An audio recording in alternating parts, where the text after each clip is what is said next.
శివలింగం ఎక్కడ వరకు కింద వరకు వ్యాప్తి చెందింది తెలియదు, పైన ఎక్కడ వరకు ఉంది తెలియదు.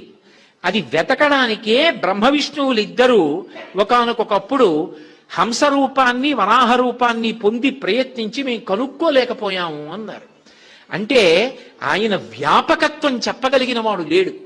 అందుకే శివుడికి ఒక విచిత్రమైన నామం ఉంది, స్థాణుహు అని. స్థాణుహు అంటే కదలనివాడు అని చెప్పకూడదు. చూడండి, నేను అలా వెడుతున్నాను అనుకోండి, అయ్యా తొందరగా వెళ్ళాలి వచ్చి తప్పుకోండి అన్నాను అనుకోండి, అలాగే నించున్నాడు అనుకోండి, ఏమి స్థాణువా ఏమి మీరు తప్పుకోరే అన్నాను అనుకోండి. స్థాణువా అంటే స్తంభం ఉందనుకోండి, తప్పుకోండి తప్పుకోండి అంటే తప్పుకుంటుందా? స్థాణువు అది జరగదు, స్పందించదు. స్థాణువు అంటే ఇక కదలని దాన్ని స్థాణువు అంటారు. పరమశివుడికి స్థాణువు అని పేరు. ఆయన కదలడు అని చెప్తే జడమైపోతాడు. కదలని వాడు కాడు, కదలడానికి చోటు లేనివాడు.